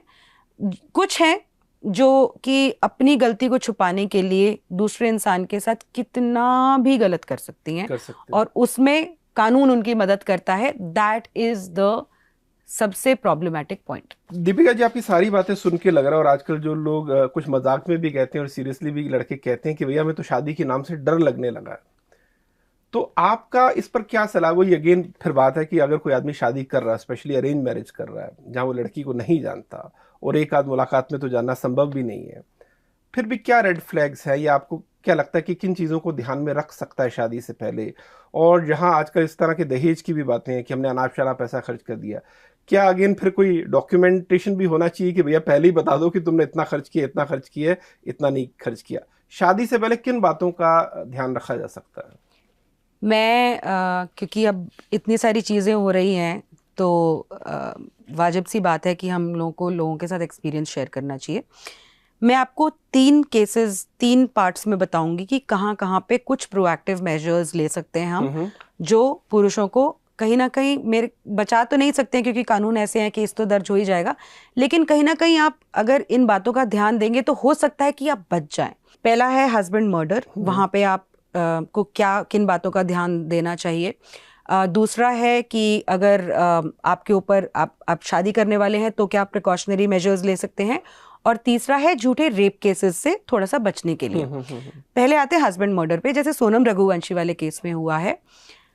जो क्लासिक रेड फ्लैग्स हैं, जब भी आप शादी करने के लिए जा रहे हैं, अगर कोई महिला आपसे बात करने में खुश नहीं है, अगर वो आपके कॉल्स को मैसेजेस को बिल्कुल इग्नोर करती है या बहुत ही लीस्ट प्रायोरिटी देती है, अगर कोई महिला आप कहीं घूमने जाते हैं ड्यूरिंग द कोर्टशिप पीरियड तो आपका हाथ पकड़ के भी खुश नहीं है, या बिल्कुल आपके साथ कुछ शेयर नहीं कर रही है, या बिल्कुल मिनिमलिस्टिक कॉन्वर्जेशंस हैं, बहाने लगा रही है कि मैं तो काम में बिजी हूँ, मैं तो ये हूँ, समझ जाइए कि वो महिला शादी में बिल्कुल भी इंटरेस्टेड नहीं है। अगर कोई लड़की का परिवार आपको ज़बरदस्ती कर रहा है कि हम तो 1 ही महीने में शादी करेंगे, हम तो 1.5 महीने में शादी करेंगे, ऐसी चीज़ें बोल रहा है, कुंडली में निकल गया है तो 20 दिन में ही शादी होगी, हाथ जोड़ के मैं बोल रही हूँ मत कीजिएगा। हम भुगत भोगी हैं। जो मैंने शुरुआत की थी इंटरव्यू में वो हमारे साथ हुआ है। 1 ही महीने में शादी कर दो, शादी कर दो, शादी कर दो, जैसे ही देखने गए हैं रोका कर दो, रोका कर दो, रोका कर दो, क्योंकि उनको पता था कि कुछ ना कुछ है और ये निकालो अब। ठीक है, तो आप एटलीस्ट, मैं ये नहीं बोल रही कि लंबे कोर्टशिप पीरियड के बाद ऐसा नहीं हो सकता है। बहुत सारे लोग होते हैं इतने मैनिपुलेटिव होते हैं कि वो महीनों महीनों सालों सालों तक अपना रियल नेचर नहीं उजागर होने देते। लेकिन इन चीजों का मुझे लगता है जरूर ध्यान देना चाहिए। फौरन बात की बात करिए, मैं शादी की बात कर रहा हूँ। अगर हम नहीं, शादी से पहले की बात कर रही हूँ मैं, शादी और कोर्टशिप के पीरियड, या मतलब अगर आप किसी को पसंद कर रहे हैं तो किन बातों का ध्यान रखना चाहिए आपको। तो ये चीजें जरूर आप देखिए। अगर वो, और अब तो जैसे बोल रहे हैं, आप बकायदा पूछ लीजिए कि प्लीज, हाथ जोड़ के हम पूछ रहे हैं, आप किसी और से प्यार तो नहीं करती हैं? अगर करती हैं तो बता दीजिए, हम खुद मना कर देंगे रिश्ते के लिए। तो कम से कम आप ये जो राजा रघुवंशी जैसा कांड हो गया है उससे आप बच सकते हैं। दूसरा है कि जब आप शादी कर रहे हैं तो झूठे दहेज और झूठे ये जो एलिगेशंस होते हैं, इसमें आप एक प्रोएक्टिव मेजर ये जरूर ले सकते हैं। और नीरज जी, ये बिल्कुल कानूनन है।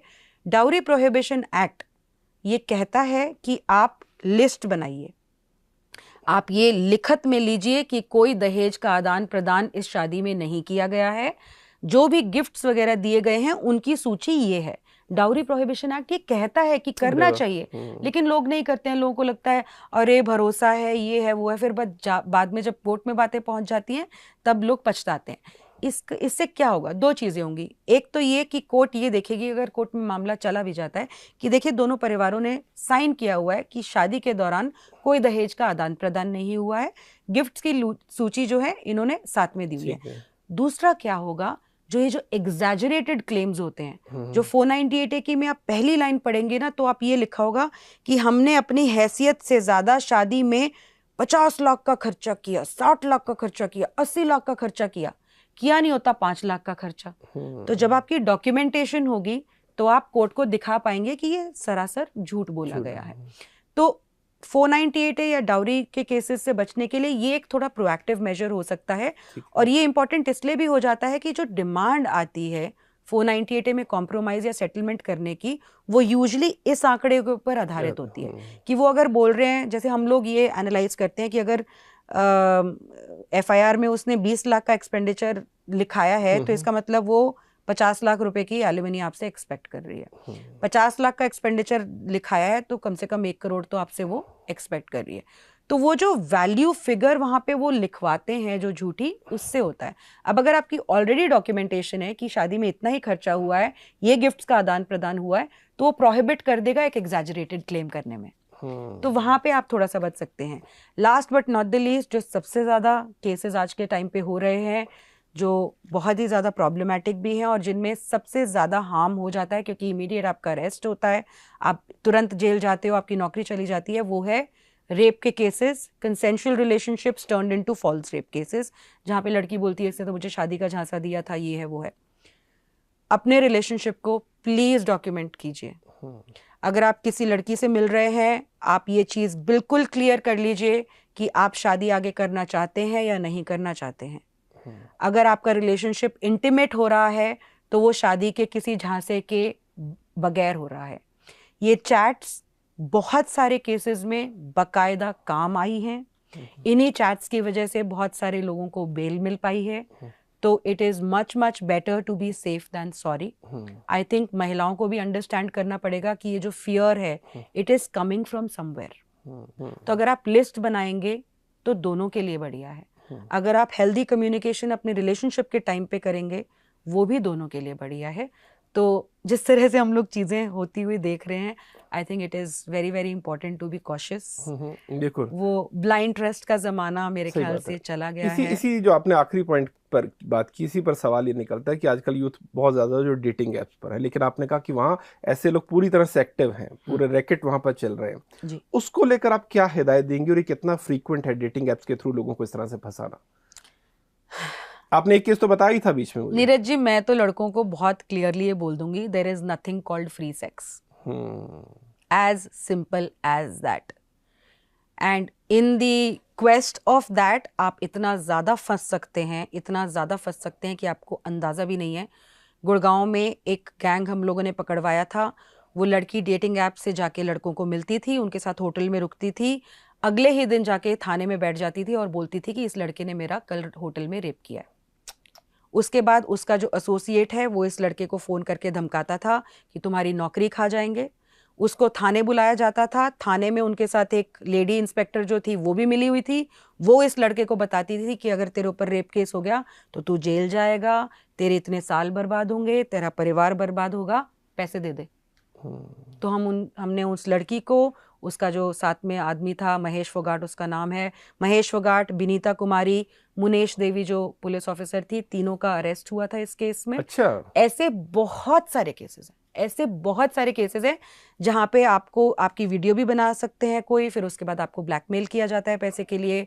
कहीं पे आप जाएं तो एकदम से आप लड़की के साथ इंटीमेट होंगे। अभी कल ही मेरे पास ऐसा मैसेज आया, वो एक होटल में गए, लड़की के साथ इंटीमेट हुए, तभी दरवाज़ा तोड़ के बहुत सारे लोग आ गए। उन्होंने कहा कि आपने लड़की का रेप किया है, आप पैसे दीजिए। तो डेटिंग ऐप स्कैम्स पे एक्सटॉर्शन बहुत चल रही है। प्लीज़ बहुत सोच समझ के आप किसी भी अनजान इंसान से मिलने जाइए और कोशिश कीजिए कि एटलीस्ट स्टार्टिंग की जो कुछ मीटिंग्स हैं, जब तक आपको उस इंसान के बारे में अच्छी तरह से पता ना चल जाए, पब्लिक प्लेसेस पे कीजिए। अदरवाइज अगर आप इस सिचुएशन में चले जाते हैं तो बहुत मुश्किल हो जाता है इसको हैंडल मतलब करना। डेटिंग ऐप्स पर जो भी लड़के खुद को हैंडसम या लकी मान रहे हैं, आप ना हैंडसम है ना लकी हैं, हो सकता है आप बेवकूफ़ हो या आपको बेवकूफ़ बनाया जा रहा हो। और एक आखिरी सवाल दीपिका जी, मैं यही जानना चाहूँगा कि एक जो कश्मकश अभी भी हमारी सोसाइटी में बड़ी चल रही, इसकी वजह से ज़्यादातर रिश्ते टूट रहे हैं, कि जो लड़कियां बड़ी हो रही हैं उनको लग रहा है कि अरे हम लड़कों से कम है क्या, मैं क्यों बर्तन धोऊं, लड़का भी धोएगा। और दूसरी तरफ ये बात भी ठीक है कि आज आप लड़कियों को ऐसे ट्रीट नहीं कर सकते हैं जैसे आप 20 साल पहले करते थे। बिल्कुल। तो आपको क्या लग रहा है कि जो एकदम से लड़की की भी एक्सपेक्टेशन है कि वो लड़का, कोई भी लड़का उसी से शादी करेगी जो कपड़े भी धोए बर्तन भी धोए, और लड़का भी वैसी लड़की ढूंढ रहा है जैसे उसकी माँ है, इस सब के बीच में कहाँ पर एक मिडिल ग्राउंड आपको दिखता है जहाँ पर दोनों की अपेक्षाएं बहुत प्रैक्टिकल हों? लड़की को भी समझने की ज़रूरत है कि मर्द बदल तो रहा है भारत का, लेकिन वो इतना ही जल्दी नहीं बदल जाएगा कि तुम्हें लगे कि जो कि लड़का आती है वो तुम्हारे बर्तन भी धोने लगे, कपड़े भी धोने लगे। वो तुम्हारी रिस्पेक्ट कर रहा है, तुम्हारी बात सुन रहा है, तुम्हारी केयर कर रहा है, तुम्हारी ज़रूरतों का ख्याल रख रहा है। हो सकता है बर्तन ना धो सके, लेकिन तुम्हें एक मेड लगवा दे जो तुम्हारे लिए बर्तन धो ले। और उसी तरह लड़का भी ये भूल जाए कि ये सब वो नहीं करेगी जो मेरी माँ मेरे फादर के लिए करती थी। बीच का ग्राउंड कहाँ पर है? मुझे लगता है कि कहीं ना कहीं पुरुषों को भी अपनी मानसिकता बिल्कुल बदलनी पड़ेगी। आपके पेरेंट्स की जो जनरेशन है, आपकी मम्मी की जो जनरेशन है, वो आज की जनरेशन नहीं है। आप खुद अपने आप को देखें तो आप भी अपने पापा की तरह नहीं है। बिल्कुल। तो आप ये एक्सपेक्ट करें कि आपकी जो पत्नी है वो पहले की जनरेशन की महिलाओं की तरह हो, ऐसा नहीं है। ये रॉन्ग एक्सपेक्टेशन है। घर के कामों में हाथ बटाने से कोई कम नहीं हो जाता है। मुझे लगता है सबसे बड़ी चीज़ जो इम्पोर्टेंट है नीरज जी, वो है कम्युनिकेशन और एम्पैथी। एक हस्बैंड अगर ये सोचेगा कि उसकी वाइफ भी काम कर आ रही है, वो भी थकी हुई होगी, साथ में काम कर लेते हैं, उसको कोऑपरेट कर लेते हैं, she will feel not only feel more affectionate towards you, your bond will become much much better. वहीं पे महिलाओं को भी ये सोचना चाहिए कि ये भी रोबोट नहीं है, कि ये जो मैं चाहूँ वो कर दे, जो मेरा परिवार चाहे वो कर दे, हर मेरी एक्सपेक्टेशन के ऊपर खरा उतरे, वैसा भी गलत है। मुझे लगता है कम्युनिकेशन बहुत ज़्यादा इम्पॉर्टेंट है एक पति और पत्नी के बीच में। एक्सपेक्टेशन सेटिंग बहुत ज़्यादा इम्पॉर्टेंट है। जॉइंटली किसी भी काम को करो। ऐसे बहुत सारे आदमी हमारे पास आते हैं जहाँ पे उनकी पत्नियां अच्छा खासा कमाती हैं, अच्छा खासा इक्वली कमाती हैं, लेकिन फाइनेंशियल बर्डन सारा का सारा पति के ऊपर डाल रखा है कि मेरी तो जाएगी सैलरी सेविंग में, या मैं अपने पैसे का क्या करूं, तुम्हारे को उससे पूछने का तुम्हारे को कोई अधिकार नहीं है। घर का खर्चा, बच्चों का खर्चा, हर चीज का खर्चा आप करेंगे। तो जहाँ पे आप किसी दूसरे इंसान को बिल्कुल फॉर ग्रांटेड ले लेते हैं, कोई पति बिल्कुल सोच ले कि मेरी पत्नी सब कुछ कर सके, सब कुछ करेगी, या इसको सब कुछ करना चाहिए, वहां पे वो पत्नी कहीं ना कहीं किलसती जाएगी, आपकी बॉन्ड ब्रेक हो जाएगी। कहीं पे पत्नी विदाउट ये सोचे कि उसका पति कितना कर सकता है, कितना नहीं कर सकता है, उसको प्रेशराइज करती रहे अपनी रिक्वायरमेंट्स के लिए, अपनी डिमांड्स के लिए, अपनी एक्सपेक्टेशंस के लिए, और ये ना सोचे कि वो इंसान कैसे मैनेज कर पा रहा है, वहां पे भी वो इंसान किलसता जाएगा और बॉन्ड ब्रेक होता जाएगा। तो मिडिल ग्राउंड यही है कि सिर्फ अपने बारे में ना सोचें, दूसरे इंसान के बारे में भी सोचें।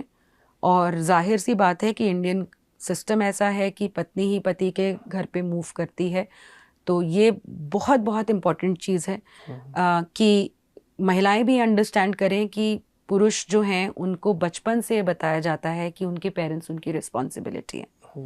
आप ये एक्सपेक्ट करेंगे कि वो एकदम से उनका घर छोड़ देंगे, आपको लेके कहीं और रह लेंगे, या उनके साथ इतना ज़्यादा टाइम स्पेंड नहीं करेंगे जितना आपको उनका वक्त चाहिए। एकदम से ये चीज़ होना बहुत मुश्किल है। वहीं पे पतियों को भी अंडरस्टैंड करना पड़ेगा कि एक पूरी ज़िंदगी बिता के एक महिला अपने माता पिता के उसके घर पे आई है। अगर वो ये एक्सपेक्ट करे कि वो अपने माता पिता के बारे में बिल्कुल भी ना सोचे या उनके बारे में बिल्कुल भी ना केयर करे, ये गलत है। दोनों को, तो आप कह रहे हैं कि जो बुनियादी बात वो ये है कि हमें सामने वाले की जगह खुद को रख के देखना है कि वो क्या सोच रहा है, उसकी सेंसिटिविटी या सेंसिबिलिटी क्या है, उसकी प्रायोरिटीज क्या है, उसके लिए कौन से रिश्ते इंपॉर्टेंट है, और उसकी जगह रखते हुए उन तमाम चीजों को इंपॉर्टेंस देनी है। एब्सोल्युटली। बहुत बहुत शुक्रिया आपका दीपिका जी, आपने इतने विस्तार से और इतने सेंसिटिव मुद्दे पर बात की, और आपकी जो भी पूरी अब तक जर्नी है, जो आपका काम है, उसकी तारीफ इसलिए करनी पड़ेगी क्योंकि एक औरत होने के नाते महसूस करना कि नहीं, मर्द भी उस तरह से पीड़ित हो सकते हैं, वो बेचारे भी उस तरह की तकलीफ में हो सकते हैं, यह सिस्टम उस तरह से उनके पक्ष में काम नहीं कर रहा, और आप ये तमाम बातों को समझ रही हैं, उसे के लिए काम कर रही हैं, और आपकी पूरी टीम उस पर काम कर रही है। इसके लिए बहुत साधुवाद आपको। Thank you. मैं बस लास्ट यही बोलना चाहूंगी कि अगर कोई भी इंसान आज मुझे देख रहा है जो कहीं पे भी किसी मोड़ पर है जहाँ पे उससे नहीं चीज़ें हो पा रही हैं इन कानूनी दाव पेचों की वजह से, सुसाइडल फील कर रहे हैं, मैं हाथ जोड़ के बोलूँगी कभी भी उस स्टेप को मत लेने की सोचे। आपका परिवार पूरा तबाह हो जाता है और उनको आपके जाने के बाद भी लड़ाई लड़नी पड़ती है। ऐसा है, लड़ाई ख़त्म नहीं हो जाती है आपके जाने के बाद। अगर आपको किसी भी मदद की ज़रूरत है, आप हमारी संस्था एकम न्याय फाउंडेशन को कांटेक्ट कर सकते हैं। उसके अलावा और बहुत सारी संस्थाएं हैं जो पुरुषों के लिए काम कर रही हैं, आप उनको भी कांटेक्ट कर सकते हैं। Never never never think of suicide. बिल्कुल, बहुत अच्छी आपने बात की, क्योंकि अगर आप सोचते हैं कि मैं अपनी जान दे दूं, तो हो सकता है आप अपनी जान दे के खुद को मुक्त कर लें, लेकिन आप पीछे अपने परिवार को छोड़ जाएंगे और उन्हें वो लड़ाई आपके बिना लड़नी होगी। ये बड़ी अच्छी आपने बात की। तो इस चर्चा में इतना ही, उम्मीद करते हैं कि बहुत सारी जो बातें आज की इस चर्चा में हुई आपके लिए काम आएंगी, और शायद कई सारी चीज़ों पर आपकी सोच भी साफ हुई होगी। अब इतना ही, नमस्कार।